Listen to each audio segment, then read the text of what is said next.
"Now I am become death, destroyer of worlds." This is a quote from the Hindu scripture, and it's what went through J. Robert Oppenheimer's mind after the first successful test of the atomic bomb.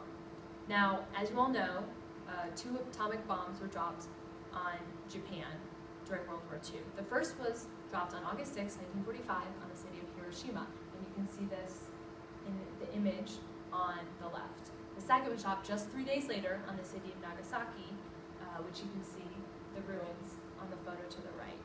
This was a horrific event. It resulted in over 220,000 innocent lives being lost. And because of this, it's such an ethically debated question. Should we have dropped the bomb? Should we have not? Was it morally right? Was it morally wrong?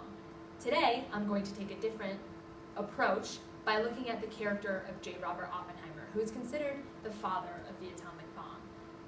Now, in this analysis, in looking at him as either a war hero or a war criminal, you have to consider the entirety of the person.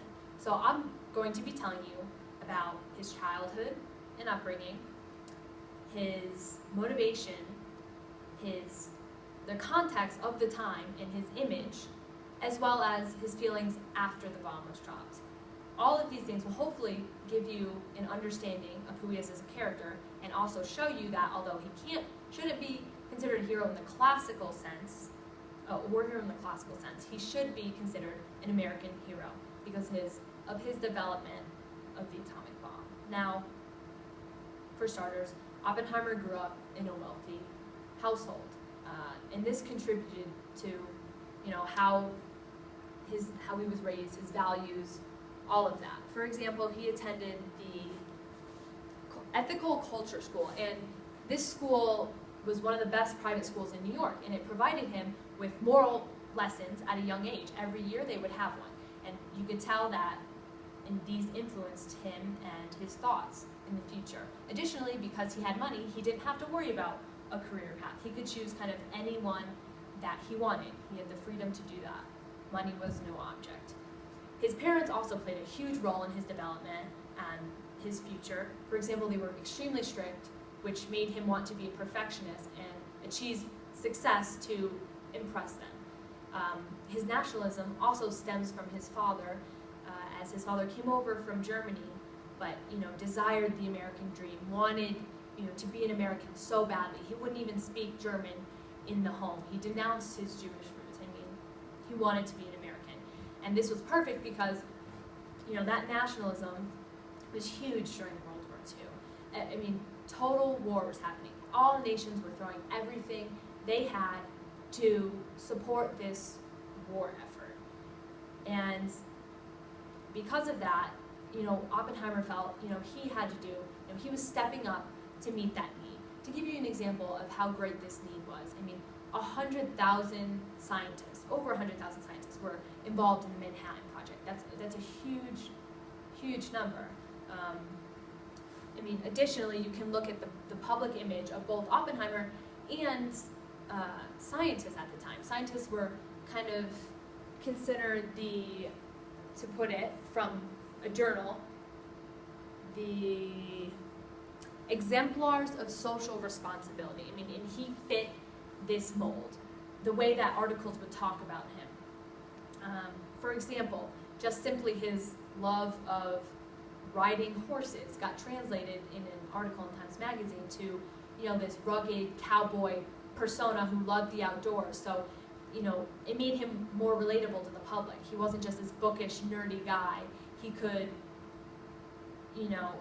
relate to the public on a level, and, that made them be able to see him more as an American hero instead of just like a smart, brilliant, nerdy guy.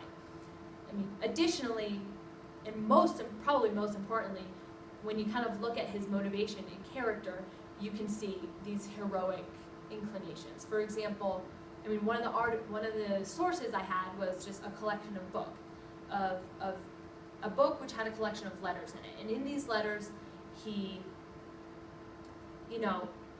written to his friends, and he was trying to recruit them, because he thought, they would really help out help him develop this weapon, help him with his cause, and he didn't bribe them with money. How he went about getting them is he talked about all the good that the bomb or the weapon could do. It could create peace. It could end the war. It could save lives. He said all of these things as persuasive arguments to get his friends to come help him. In his speech to the scientists, he talks about his motivation, his main motivation behind all of this, and what he says is the organic necessity. Now, when he talks about this organic necessity, he's talking about the duty of a scientist to kind of share their knowledge with the world and what they have an ability to do and discover, and kind of leaving it open to the hands of the public to what they want to do with that knowledge. And this isn't heroic in a classical sense, but it's heroic in a different sense, in his sense. It makes sense from his perspective. As a scientist, this is what would be expected of him as more heroic.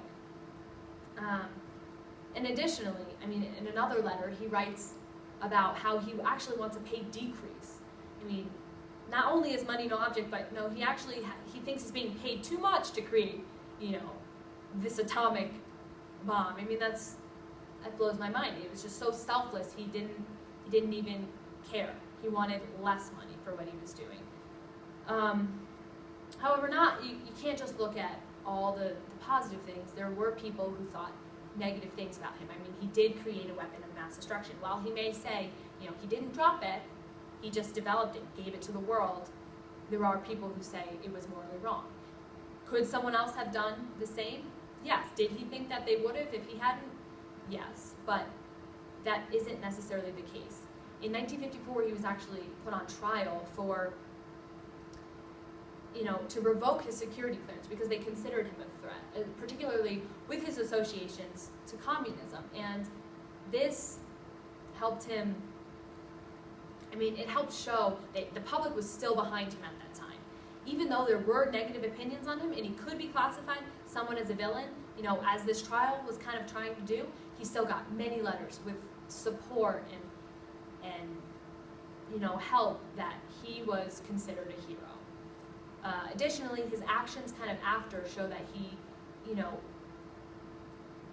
didn't necessarily, he never explicitly said that he regretted it, but he did. For example, he refused to help, create the atomic, or that hydrogen bomb, which, while some may say shows communist tendencies, was actually his desire to not kind of repeat what he had already done and create another weapon for the world. And he also tried to continue being involved with atomic energy so that he could kind of control it and not just let it go crazy. So when considering Oppenheimer, whether he's a criminal, whether he's a hero, you need to look at him as a whole. All of these things. He is, his childhood, his upbringing, what motivated him to, help develop this bomb, and what was going on at the time, because all of those things are important.